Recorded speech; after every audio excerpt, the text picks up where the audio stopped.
Assalamualaikum warahmatullahi wabarakatuh. Kembali lagi di vlog hariannya Junal Fitri, teman-teman. Untuk teman-teman yang baru mampir di channel ini, perkenalkan, nama aku Fitri. Aku berasal dari Payakumbuh, Sumatera Barat. Nah, beginilah suasana pada malam hari di tempat tinggal aku, teman-teman. Dan kebetulan malam ini hujan ya, teman-teman. Jadi itu sangat sepi sekali. Inilah kekurangannya kalau kita buka usaha warung sembako dan kelontong di perkampungan kecil, teman-teman.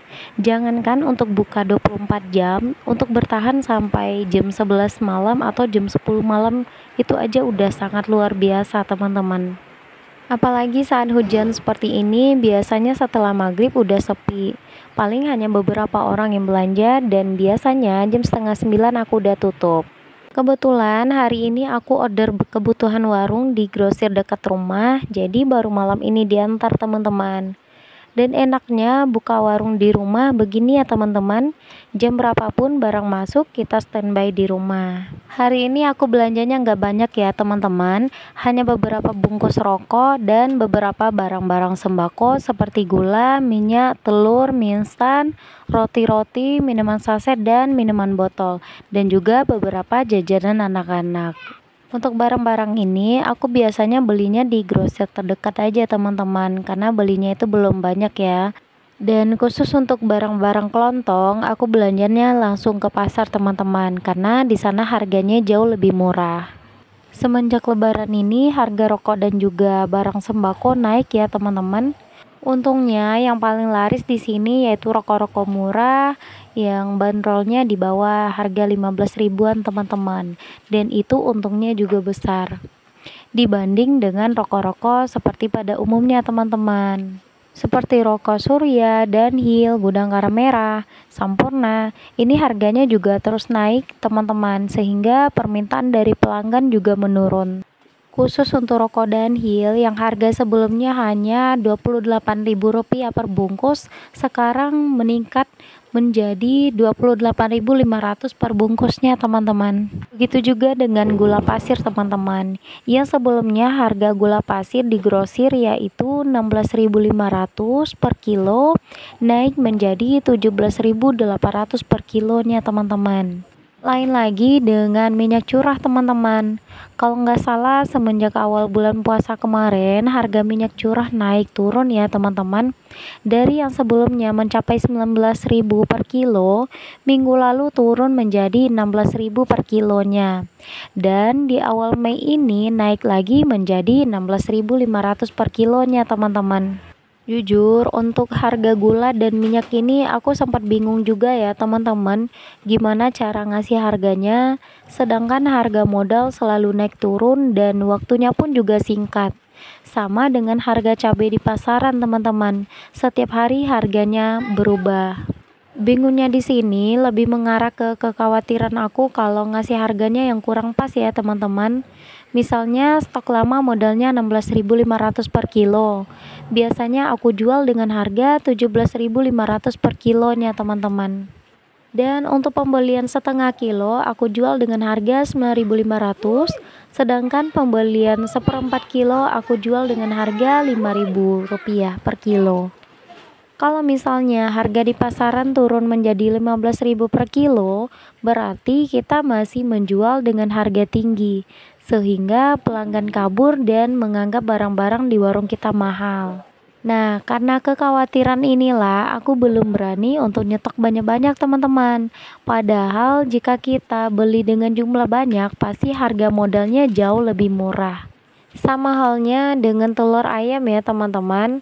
Hampir setiap minggu harganya berubah. Dari awal Ramadan harganya mulai dari Rp48.000 per papan sampai lebaran kemarin mencapai Rp55.000 per papan. Dan minggu lalu sempat juga turun ya, teman-teman, menjadi Rp45.000 per papan. Akhirnya tepat di awal Mei ini naik lagi menjadi Rp50.000 per papan, teman-teman. Alhamdulillah di sini jualnya per butir ya, teman-teman, bukan per kilo. Biasanya dalam satu papan itu dicampur mulai dari yang kecil sampai yang berukuran besar, teman-teman. Dan biasanya di warung aku nanti dipisah lagi. Yang kecil aku jual 3 butir Rp5.000, yang menengahnya 3 butir Rp5.500, dan yang besar atau jumbo aku jual dengan harga Rp2.000 per butirnya teman-teman. Tapi aku juga nggak tahu ya teman-teman, yang lebih untung itu jualnya per butir atau per kilo. Karena rata-rata di sini yang jual telur itu per butir teman-teman. Nah, itulah beberapa barang yang harganya selalu naik turun ya teman-teman. Dan ini harga terbaru di Mei 2024 teman-teman. Sedangkan untuk barang-barang yang lain, khususnya untuk produk-produk kelontong, alhamdulillah sampai saat ini harganya masih normal ya teman-teman. Oh ya, sekalian ya teman-teman, kemarin ada yang bertanya, sekarang kolakannya kemana? Nah, di sini aku mau jawab ya teman-teman. Untuk belanja barang-barang kebutuhan warung, aku biasanya menyesuaikan dengan situasi dan kondisi aja teman-teman. Kalau untuk barang-barang sembako seperti gula, minyak, telur, biasanya aku beli di grosir terdekat aja teman-teman. Karena rentan waktunya itu cepat banget teman-teman. Kadang seminggu sekali itu aku belinya 20 sampai 30 kilo per minggunya teman-teman. Semoga di tahun ini aku bisa beli gula itu per karung ya teman-teman, agar dapat harganya lebih murah. Karena untuk saat ini aku masih belanjanya di grosir di kabupaten ya teman-teman. Jadi untuk pembelian per kilo atau per karung itu harganya nggak terlalu jauh berbeda ya teman-teman. Sedangkan untuk barang-barang sembako seperti bawang merah, bawang putih, kentang, terus juga tempe, lagi cabe. Nah, ini aku belinya di pasar terdekat dekat rumah aku ya teman-teman. Karena rata-rata ini aku belinya per kilo. Jadi kayaknya sayang aja, malah rasanya kejauhan kalau kita belinya ke pasar yang di kota teman-teman.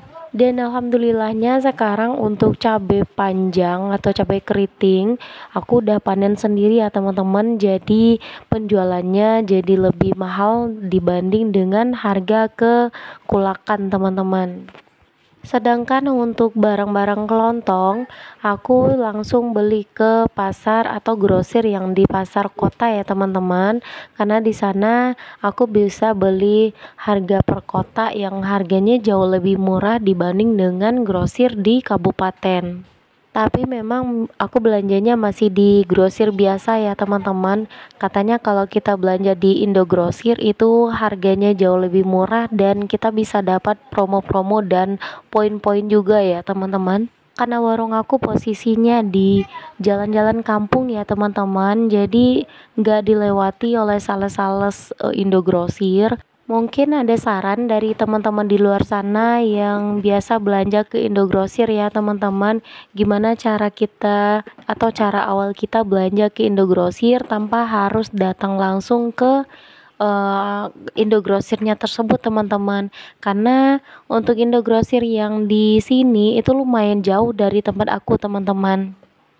Dan terakhir untuk jajanan anak-anak, hampir 80% yang aku jual di warung aku keluaran nabati ya teman-teman. Kurang lebih 1 tahunan ini aku terdaftar jadi membernya Nabati ya teman-teman. Setiap 2 minggu sekali itu ada salesnya yang datang ke warung aku untuk menambahkan barang teman-teman. Mudah-mudahan untuk selanjutnya ada lagi produk-produk yang lain yang mampir di warung aku ya teman-teman. Enaknya belanja di mereka ini harganya jauh lebih murah dibanding dengan grosir teman-teman. Dan juga kita dapat poin-poin dan promo-promonya juga banyak. Oke teman-teman, itulah sedikit cerita singkat dari aku. Mudah-mudahan bisa memotivasi teman-teman yang ingin buka usaha warung sembako kecil-kecilan seperti aku saat ini teman-teman. Untuk ibu-ibu rumah tangga yang sampai saat ini masih bingung mau buka usaha apa, lebih baik buka usaha warung sembako teman-teman. Karena di samping kita bisa ngurus rumah, ngurus anak, tapi kita juga bisa menghasilkan uang teman-teman. Dan pastinya teman-teman jangan takut untuk buka usaha meskipun di pedalaman atau di kampung kecil teman-teman. Karena di pedalaman atau di kampung kecil seperti ini pun kita bisa mengembangkan usaha kita, teman-teman. Selain itu, persaingannya enggak seperti di kota-kota besar ya, teman-teman. Nah, seperti inilah penampakan isi warung aku pada saat malam hari, teman-teman. Ini setelah ditutup ya, teman-teman. Memang untuk beberapa rak itu masih ada rak yang seadanya ya, teman-teman. Itu hanya bikinan sendiri. Dan ya namanya kalau kita bikin sendiri itu kalau bisa seminim-minimnya ya, teman-teman. Mudah-mudahan di tahun ini aku bisa pindah ke warung aku yang baru. Insya Allah nanti mau bangun di depan sini di samping rumah, Insya Allah ya, teman-teman. Karena ini buka warungnya itu masih di dalam rumah, teman-teman. Dan ini ada sebagian ruang tamu yang harus dipakai juga untuk warung aku, teman-teman. Oke, teman-teman, sekian dulu video aku kali ini. Mudah-mudahan apa yang aku sampaikan bermanfaat untuk teman-teman di luar sana. Next, bikin video apa lagi ya? Komen di bawah ya. Oke, teman-teman, sekian dulu. Assalamualaikum warahmatullahi wabarakatuh.